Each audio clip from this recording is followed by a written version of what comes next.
and welcome to Chat Central. Our guest for today is a pioneer in her own right. She transitioned from a social justice background to a political one. She was elected as a Minister of Parliament in 2011 for Newton North Delta, and she will be running this year again. Please welcome Jiny Sims. Hello, it's great to be here. Welcome, and thank you for taking time out to talk to DARPAN, Jiny. It's always a pleasure. It's a great magazine, and you guys do some great research, and I think good research for the community and great support as well. Thank you so much. We really appreciate your kind words. Yeah. Now, Jiny, starting off, from a background that is so involved in social justice issues and being a really big voice in the labor movement as well, you were president of British Columbia Teachers Federation. Yes. How did you sort of transition into politics?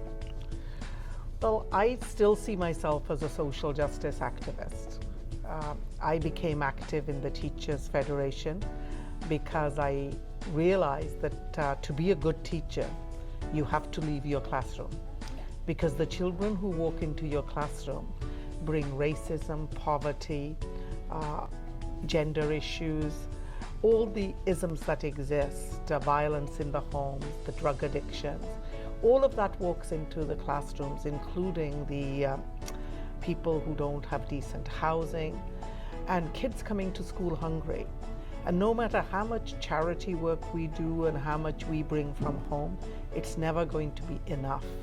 So if you really want to make a change in society, you have to get involved in the system to bring about systemic change. So for me, that started in my journey when I became involved with the Teachers Federation, where I had my growth. I would say that I learned a lot. And one of the things I learned, that there is a pedagogy of oppression. And if you want to address the pedagogy of oppression, you have to get politically engaged. Exactly. And for me, we're not going to be able to address child poverty without getting political engagement. We're not going to be able to address our students' learning conditions, our young kids' learning conditions, without getting engaged politically. The fact that we have so many seniors who are struggling to make ends meet, and so many people who are struggling between buying their medication and paying for their housing and eating, we're not going to address that just through donations. Yeah. Those kind of things are decisions that are made by policymakers. So for me, it was a growth in my journey to political activism, is how do we start influencing? And I always used to say, I would never run for elected office, not in the political arena. And Jack Layton was very, very persuasive, and he said, you're always telling others, do it for the sake of the children. He said, now what excuse do you have? So now I'm asking you to do it for the sake of the children. And yes, I'm doing this for all the children I've taught, and for my own children and grandchildren. Which is great, because it's sort of interrelated the social justice aspect into the political. It is, because I look at something as simple as affordable housing, right? Unless we have some policies to address that, it's not going to take care of it by itself. But let's also take a look at the economic side.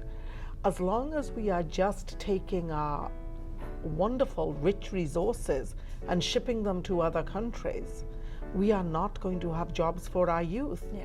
So I always take BC as an example. We have this amazing forests, right? We have all this wood. What do? We cut down the trees and then we replant, I know, which is a great thing. I'm a great environmentalist as well. But then we put them on trucks or on ships and we send them to other countries where they get made into 2x4s and many other products, and then we buy them back. Just look at what we're doing. The decent paying jobs are leaving the country. So a lot of the interior of BC are becoming ghost towns because the jobs have disappeared. But also look at the environmental impact we're having. First, we pollute the environment through shipping out all this wood, and then when things come back. So both economically, environmentally, and for the sake of our kids' jobs, just think of the impact we're having. The same with a lot of our other products. we've lost close to 500,000 manufacturing jobs, and those were decent paying jobs, even when we build pipelines. And when you're building a pipeline, to transport bitumen is not very safe. Everybody says that. It is. There are some hazards involved in it. How can we process some of that and keep the decent paying jobs in Canada? I'm looking at our youth. By youth now, even 50-year-olds consider themselves youth, who have the skill sets but can't get the jobs because they see the jobs leaving the country. So for me, getting engaged politically, and I want to say this with all respect, in our community, especially in the South Asian community, we have learned to give money and to vote and to sign up membership. And I think where we have missed out is really inserting ourselves and our values, which are great values, into the policy making. So I became involved because I couldn't shut the classroom door anymore. You had to just get out there. Because if you shut the classroom door, you're not going to fix all the issues our young children are facing. So in order to bring about change, I had to open the classroom door and go out and enter the political arena. Very well said, Jiny. Yeah. Now that talking about elections, you were elected in 2011 as the MP for NDP for Newton North Delta riding. Now you're running again this year for Surrey Newton riding. So what are your thoughts on it, this whole election process now? As you know, the ridings got changed. The ridings did get changed. So I am sorry that I don't have North Delta with me. But I love Surrey Newton, and the riding has now been expanded so that we go from 120 to 144, and then from number 10 highway to 88. Almost a square. Churaya, as they say in Punjabi, right? So elections are always very exciting, but for me, I'm here to do what I did in the first election. The reason I ran is not to run against anybody, to run for something. I'm running for change. We need that change in the country. I don't like what the Liberals or the Conservatives have done to this country. Some of those changes started long before the Conservatives came. But what I've seen Harper do is, sometimes I lie awake at night now thinking, is this the same Canada I chose in 1975? Because I chose to make Canada my home. I chose to have my kids here. I'm a very proud Canadian. I'm not going anywhere. This is where my children and now my grandchildren are going to live. And hopefully my great-grandchildren as well. So for me, this election is about the kind of Canada we want. Is it the kind of Canada that is inclusive, where everyone is welcome no matter where they come from? Is it a Canada that is secular, so that no matter what your religious faith, you are free to practice your religion without any state interference? Thirdly, is it a country where we can reduce the gap between the rich and poor? When I came in 75, one of the reasons I loved Canada was there wasn't that stratification that has developed now between the haves and the have-nots. And I think this behooves all of us to invest, to reduce child poverty, to reduce many of the isms that exist. And for me, one of the biggest ways you do that is to address the decent paying jobs. People call it middle class, but it's really everyone in Canada considers themselves middle class, or those who wanting to be middle class. What people are doing is, people in the middle, the working people who are paying taxes, they're feeling squeezed. They've seen the cost of living go up, but at the same time, what they're seeing is they are able, their dollar isn't stretching as far. Housing prices have rocketed.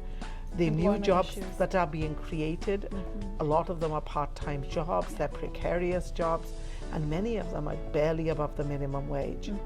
And so there are many, many issues, but one of the main reasons I ran, and that keeps me going, is because I love Canada and I want Canada to be a great inclusive country where our children can flourish. So I've taught hundreds and thousands of kids in my lifetime. I've been a teacher all my life, and this journey for me is part of that same journey. And one of the other reasons I ran in Surrey Newton specifically is that when I was president of the Teachers Federation, I had wonderful, wonderful support from all communities right across the province. There isn't a small town I haven't visited in BC. And one of the amazing things that happened to me was after the 2005 teachers' strike. And I was at the airport, and this young man who was Indian, but from Fiji, and now Canadian, born in Canada, but of Fijian descent, said something that still chokes me up when I think about it today. He was in his early 20s, and he came up to me at the airport. And I thought he wanted to talk, so I said, is there anything you want to say? Oh, you just sensed that? Yeah, because he kept walking backwards and forwards. Okay. And I was with all the media, so the media was just packing up. So I went up to him, and he said, I just wanted to tell you something. He said, for the first time in my life, I feel proud to be Indian. Wow. He said, when I see you speak up there and speak the way you do on issues and the way that you have carried yourself, I feel proud. So I specifically asked to run in Surrey when I did run, because I think we need to show our children who are born here and those who come here that we can do politics differently. Absolutely. We can do politics the Canadian way, we can play by the Canadian rules, and we can vote for people based on values, not based on mera pend, mere nanke, mere dadke, right? That's true. And not because their last name is the same name as mine. So for me, one of the key reasons I'm excited to be here, I want to be a mentor for the women, to show them they can participate fully in this arena, and to the young women, whether they are in the Muslim homes or Sikh homes, Hindu homes, Christian homes, no matter what their color, that it can be done. It's just a matter of having that support. Specifically, I want to show the South Asian community youth that we can play on a level playing field here, and we can win, and we can change the way politics are done. And it's time that we started to vote for people who have the values, who can do the job, who can articulate, who can speak here in the riding and go to Parliament and seriously do the hard lifting that needs to be done in Parliament. But at the same time, let's elect members of Parliament who have a passion to make a better world, who have the passion for the work and not for the position. You're right. I think it's time for us to get away from some of the adulation for elected officers. We're normal people. I'm a working woman. I've raised children, I've raised grandchildren. When I finish my day, I go home. If mom wants milk picked up, my 90-year-old mom, I go and pick up milk. This morning she wanted sabji cut up. I cut up sabji before I came out. That's the way we live. There's a lifestyle involved in that too. Yeah, but for me, I want to work with our community to change the culture that we have been targeted with in some mainstream media, that we're sort of somehow this kind of stereotyped. Yeah, stereotyped. And I think the way to do that is to do the work. And I think I have done that in Parliament. I've had amazing files. I had Deputy for Foreign Affairs, Critic for International Development. Then I moved on to immigration and multiculturalism and citizenship, which was huge. And now I have an awesome file called Employment and Social Development, which has in it job development. Reflects back to your background. That's right. Youth, it has in it the EI file, it has in it the old age security, it has in it the post-secondary education, it has childcare, it has so many components. And it makes me very, very excited. I feel we're on a threshold and ready for real change. I think that's what it requires. That's what it takes to make the change too. And sometimes, people ask me what gives me the energy and what keeps me going. And for me, my energy comes from the fact that I have this commitment and passion to change the world. I want a world where children, no matter what color their skin, what religion they practice, that they can blossom in a country we call Canada. I want our Canada to be like a garden with flowers of all colors and hues that true. look beautiful next to each other, and they don't clash. And we don't tolerate differences, we celebrate our differences, but we also celebrate those things we have in common. Very, very well said. Thank you so much for those beautiful visual and ideas and for giving out and that positivity that you just mentioned. Well, on behalf of our entire DARPAN team, we wish you good luck for the upcoming elections. We want to thank you once again for your time. Thank you so much. Thank you so much. Thank you. Thanks for watching Chat Central.